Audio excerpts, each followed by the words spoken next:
warahmatullahi wabarakatuh. Pada pertemuan asinkron kali ini kita akan membahas mengenai sintesis katalis hidrogen dan bagaimana karakterisasi katalis hidrogen. Sebagaimana yang telah kita bahas pada pertemuan sebelumnya bahwa salah satu tipe katalis yang lebih banyak dipilih dalam berbagai macam reaksi saat ini adalah tipe katalis hidrogen, yakni katalis yang fasenya berbeda dengan reaktan yang dikatalisis. Dan ini katalis hidrogen ini memiliki kelebihan yakni dia mudah dipisahkan dan mudah diregenerasi untuk proses berikutnya. Berdasarkan jenis katalis hidrogen, kita telah membahas ada katalis yang berada dalam bentuk murni, baik itu logam maupun oksida logam, gitu ya.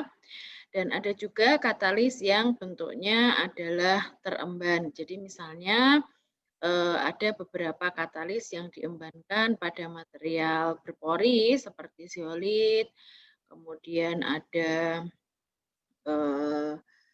karbon aktif, ada material-material silika mesopori dan sebagainya. Nah, tentu saja sintesis katalis ini tergantung pada tipe katalis apa yang akan diperoleh ya. Oke, ada berbagai macam metode untuk mensintesis katalis ini. Pertama, misalnya kita ingin membuat katalis oksida murni, ya. Sebagai contoh, misalnya kita ingin membuat Fe2O3 atau mungkin membuat TiO2 dan sebagainya. Nah, ada beberapa pilihan metode. Yang pertama kita sebut dengan metode presipitasi atau dalam banyak hal juga sering disebut dengan metode kopresipitasi. Ini nanti tergantung pada bagaimana proses pembentukan endapan atau presipitat yang dihasilkan dalam mekanisme sintesisnya. Kemudian yang kedua adalah metode sol-gel dan yang ketiga adalah metode hidrotermal. Ini adalah 3 di antara metode-metode yang sebenarnya akan sangat banyak metode atau variasi metode yang bisa dilakukan ya. Misalnya ada juga metode solvotermal, kemudian juga ada metode sintesis berbantuan metode-metode lain ya, misalnya sintesis dengan bantuan microwave atau sintesis dengan bantuan ultrasonik misalnya, gitu ya. Kemudian tipe yang kedua, ketika kita ingin membuat katalis yang teremban pada padatan, ada berbagai jenis metode juga yang bisa dimungkinkan. Nah, 2 di antaranya ini adalah metode yang cukup populer. Yang pertama adalah metode impregnasi. Kemudian yang berikutnya adalah metode pertukaran kation. Bagaimana contohnya nanti akan saya jelaskan pada slide berikutnya. Dan yang ketiga adalah untuk katalis-katalis nanopartikel ataupun nanti juga ada katalis-katalis yang merupakan kombinasi antara nanopartikel dengan pengemban misalnya gitu ya. Nah, itu ada berbagai macam metode, 2 di antaranya adalah metode reduksi dan metode top down. Baik, sekarang saya akan berikan contoh. Nah, ini adalah contoh untuk metode presipitasi. Nah, metode ini digunakan dalam sintesis katalis Fe3O4 atau kita biasa menyebut sebagai material magnetit ya. Material magnetit Fe3O4. Nah, metodenya adalah dengan cara menambahkan atau mencampurkan FeCl3 dan FeCl2. Pada prinsipnya di sini kita memiliki Fe3+ dan Fe2+.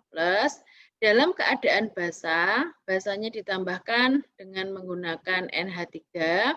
Nah, dalam metode lain juga bisa juga kita menggunakan NaOH sebagai pengganti NH3 dalam suasana aqueous atau suasana air gitu ya. Nah, nanti dia akan membentuk endapan berupa Fe3O4.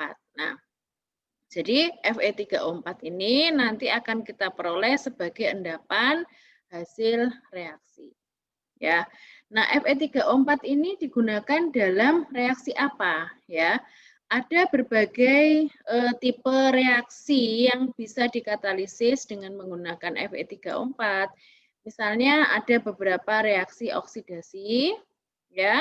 Ada juga reaksi fotokatalisis yang juga melibatkan Fe3O4 dan biasanya Fe3O4 ini memiliki keunggulan antara lain karena dia juga bersifat magnetik atau dapat ditarik oleh medan magnet, maka biasanya setelah diaplikasikan pada tipe reaksi, dia dapat diregenerasi dengan cara yang sangat mudah, yaitu dengan cara menarik menggunakan medan magnet ya.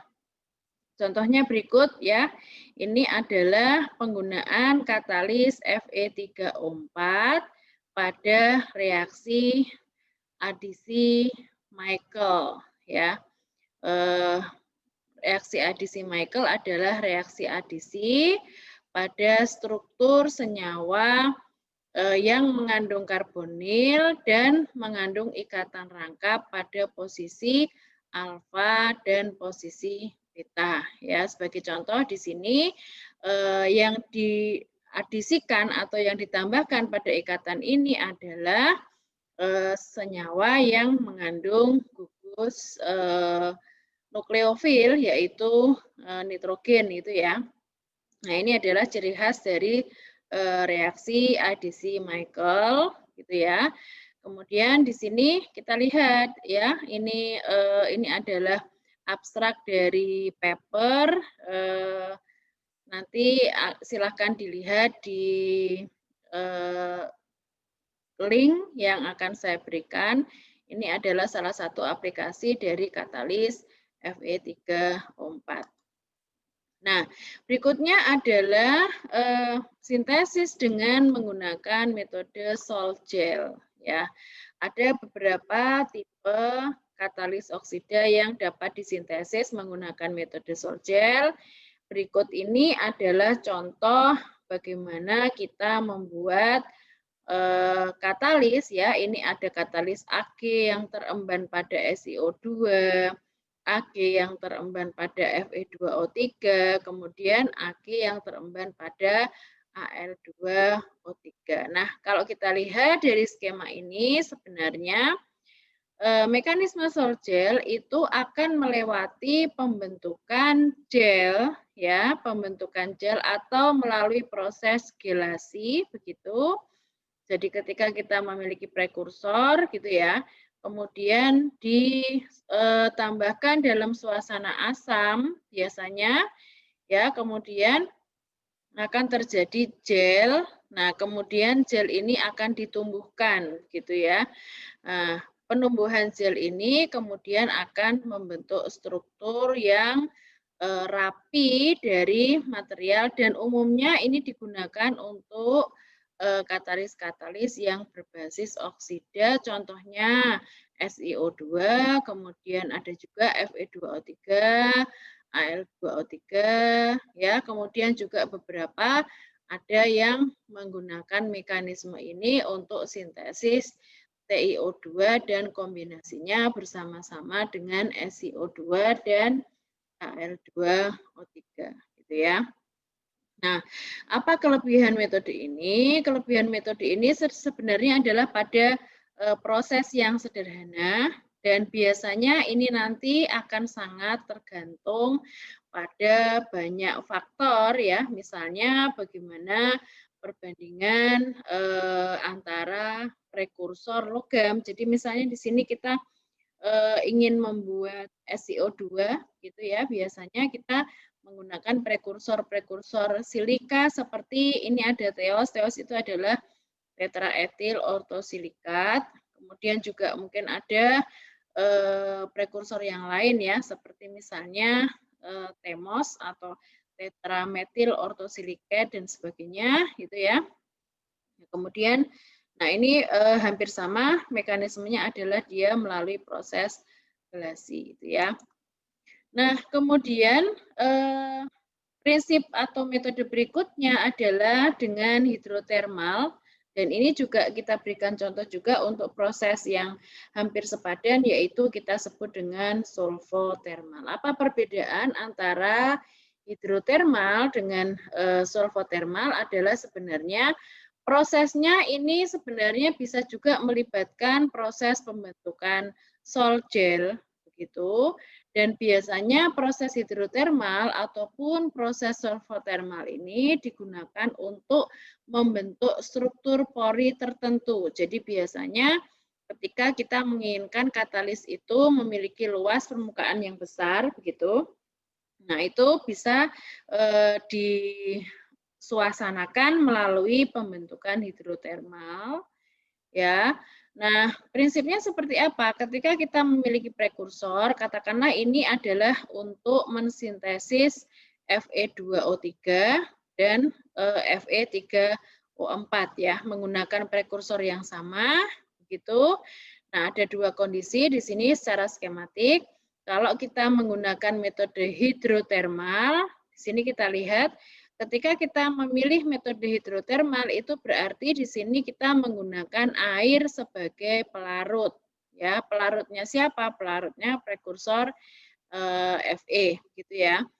Nah, ini akan dicapai sebuah kondisi di mana dihasilkan Fe2O3. Ya.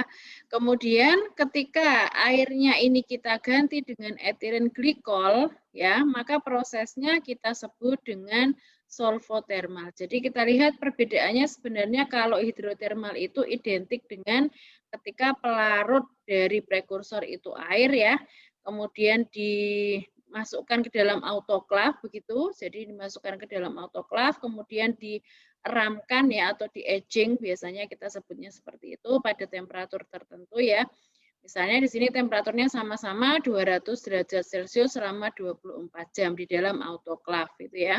Kalau menggunakan pelarut air kita sebut dengan hidrotermal, sementara kalau pelarutnya itu selain air ya, contohnya di sini adalah pelarutnya etilen glikol, maka prosesnya kita sebut dengan solvotermal. Nah, prinsipnya sebenarnya seperti apa? Jadi air maupun pelarut yang lain dalam hal ini sebagai contoh di sini adalah etilen glikol itu akan membentuk kesetimbangan fase antara fase cairan dengan fase uap, yang fase uap itu akan menghasilkan rongga gitu ya di dalam pembentukan sol gel dari Fe prekursor ini gitu ya. Nah, pembentukan rongga-rongga inilah yang kemudian mengarahkan kepada banyak faktor ya, misalnya bagaimana ukuran partikel gitu. Termasuk di dalamnya nanti implikasinya adalah ketika proses atau hasil dari proses ini kemudian dikalsinasi, nah ukuran partikel itu akan menyebabkan bagaimana pertumbuhan dari oksida Fe. Inilah yang kemudian menyebabkan di sini hasil penelitian menunjukkan perbedaan fase ketika kita menggunakan air ya dalam proses sintesisnya dengan menggunakan etilen glikol. Jadi pada prinsipnya sebenarnya adalah bagaimana kedua proses ini menentukan bagaimana pembentukan pori dan pembentukan ukuran partikel dari besi oksida yang dihasilkan. Nah, demikian materi untuk hidrotermal ya. Baik, berikutnya adalah metode impregnasi ya. Impregnasi ini sebenarnya berasal dari kata pregnan atau hamil gitu ya. Dari istilahnya kita bisa menduga bahwa metode ini sebenarnya adalah bagaimana cara kita mendispersikan logam ataupun oksida logam ke dalam sebuah padatan yang merupakan support atau material pendukung katalis. Di sini sebagai contoh adalah bagaimana cara kita mengembangkan atau mendispersikan nikel, ya. Dalam hal ini yang kita dispersikan adalah Ni, logam tidak bermuatan dan bukan oksida, begitu. Caranya adalah ketika kita memiliki silika, gitu ya. Kemudian kita tambahkan ke dalamnya Ni2+ sebagai prekursor dari Ni. Kemudian ada amonia. Ini fungsi amonia ini adalah untuk mengikatkan antara Ni dengan silika dan untuk membentuk suasana basa, begitu. Sehingga terjadi kompleks Ni amonia pada permukaan silika, ya. Nah, setelah permukaan silika ini dipenuhi oleh kompleks nikel amonia, kemudian kita lakukan reduksi. Biasanya reduksi itu dilakukan dengan mengalirkan gas hidrogen itu pada temperatur tertentu, biasanya minimal 200 derajat Celcius gitu ya. Sehingga Ni yang tadinya bermuatan 2 positif itu akan menjadi Ni tidak bermuatan atau Ni 0 dan amonianya itu lepas gitu ya. Dan biasanya ini nanti akan disertai dengan pembentukan porous structure dari silika. Nah, ini banyak dilakukan ya untuk menghasilkan katalis nikel yang stabil karena dia terdispersi pada permukaan material berpori dari silika gitu, sehingga kita akan mendapatkan aktivitas katalis nikel yang lebih tinggi dibandingkan dengan katalis nikel dalam keadaan murni. Kenapa? Karena katalis-katalis ya, umumnya kalau katalis-katalis logam transisi yang harganya mahal dalam keadaan murni itu dia memiliki sifat ini mudah kehilangan aktivitas akibat dari proses yang kita sebut dengan sintering ya, atau dia mengalami penggumpalan gitu ya. Nah, contoh lain dari impregnasi ya, misalnya kita menggunakan padatan pendukung berupa zeolit gitu ya. Ini adalah salah satu struktur zeolit faujasit gitu. Nah, ini juga salah satu contohnya kita melakukan pengembangan katalis palladium ya. Palladiumnya juga bukan bentuk oksida tapi palladium tidak bermuatan gitu ya. Caranya juga sama, biasanya kita menggunakan prekursor dari palladium. Kalau tadi nikel itu prekursornya 2+ ya, mungkin bisa diambil dengan menggunakan NiCl2 atau mungkin Ni asetat gitu ya. Nah, seperti itu. Ini juga sama prosesnya, biasanya melibatkan prekursor PD ya, misalnya PDCl2 begitu ya. Kemudian setelah itu direduksi gitu ya. Nah, katalis ini berperanan pada ini ya, salah satu contoh aplikasi dari katalis palladium yang teremban pada zeolit adalah untuk mengoksidasi CO ya, menghasilkan CO2 gitu ya. Ini biasanya dimanfaatkan untuk proses selektif catalytic reduction.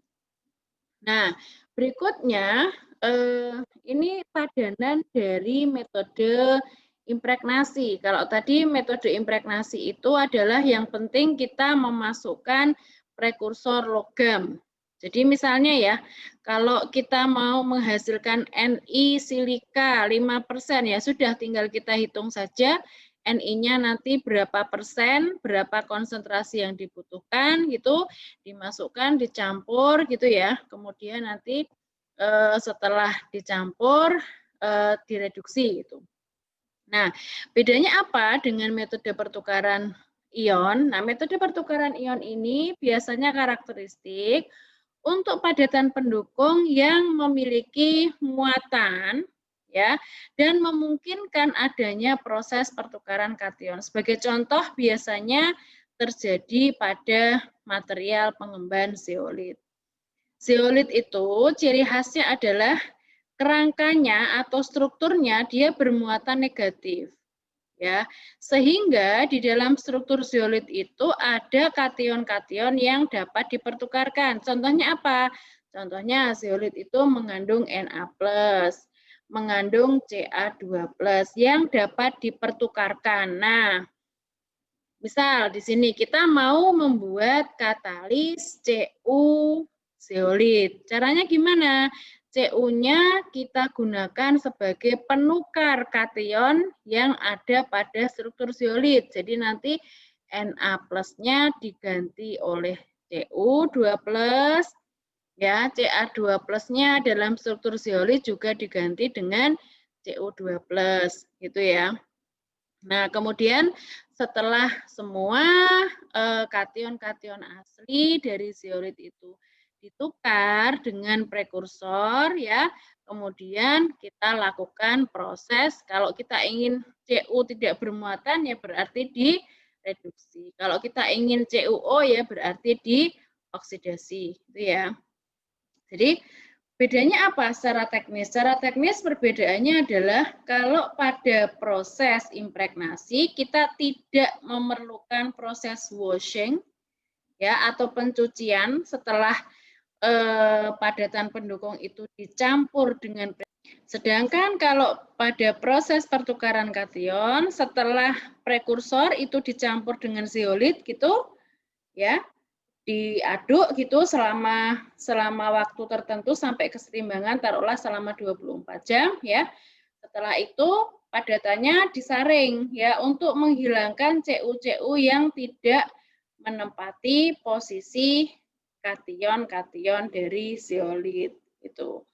Nah, bedanya apa? Bedanya kalau katalis yang dihasilkan dari pertukaran ion itu biasanya dia memiliki dispersi yang lebih homogen. Ya, karena posisi dari kation-kation katalis itu menempati posisi yang seragam, yaitu pada posisi kation-kation dalam struktur zeolit. Sedangkan pada proses impregnasi, ya posisi kation-kation itu bisa di dalam pori, di dalam kerangka, ataupun di luar kerangka. Apakah itu nanti berpengaruh terhadap aktivitas katalis? Pada jenis-jenis reaksi tertentu, dia akan menentukan aktivitas katalis, terutama nanti pada stabilitas katalis. Nah, demikian adalah bagaimana prosedur sintesis dari katalis heterogen. Sekian, Assalamualaikum warahmatullahi wabarakatuh.